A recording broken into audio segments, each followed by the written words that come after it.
টিলা ধসের পরে নির্ঘুম রাত কাটিয়েছেন সিলেটের চামেলিবাগ এলাকার হাজারো মানুষ। চামেলিবাগ এলাকা থেকে এখনকার চিত্র জানাতে যুক্ত হচ্ছেন আমাদের প্রতিনিধি নাজাত আহমেদ পুরকায়স্থ। নাজাত, ঠিক এই মুহূর্তে সেখানে কি অবস্থা নিশ্চয়ই জানাবেন। হ্যাঁ, ধন্যবাদ। আপনি যেমনটি বলেছেন, গতকালকে টিলা ধসের কারণে কিন্তু 3 জনের এখানে মৃত্যু হয়েছে। এরপরেই কিন্তু কালকে এই যে এই এলাকাতে আতঙ্ক ছড়িয়ে পড়েছে, যার কারণে কিন্তু নির্ঘুম রাত কাটিয়েছেন অনেকে, এমনটি কিন্তু এখানকার মানুষ বলেছেন। আমি আছি এখন যেই টিলাটি আসলে ধসে পড়েছে সেই টিলাটির ঠিক পাশে।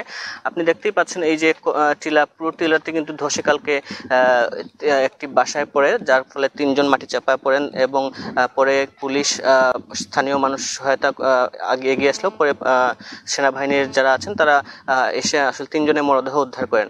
তারপরেই কিন্তু এখানকে আতঙ্ক ছড়িয়ে পড়েছে, যা যেমনটি স্থানীয়রা বলছেন। গতকাল থেকে কিন্তু প্রশাসন এবং কাউন্সিলের পক্ষ থেকে ঝুঁকিপূর্ণ এলাকা থেকে সরিয়ে যেতে বলা হচ্ছে। একই সাথে তারা কিন্তু লাল ফ্ল্যাগ টাঙিয়ে রেখেছেন এটি ঝুঁকিপূর্ণ বলে। একই সাথে অনেকেরই কিন্তু বাসা থেকে চলে যেতে হয়েছে, এই যে প্রশাসন কালকে বলেছে। একটু আগে এখানে সিলেট এক আসনে এমপি মহোদয় এসেছিলেন, তিনি যেমনটি বলেছেন তারা কিন্তু এই যে এই বিষয়টি খতিয়ে দেখছেন। একই সাথে তারা এই যে বিষয়টির সাথে সাথে আর যদি কোনো গাফিলতি থাকে সেই বিষয়টি তারা দেখবেন।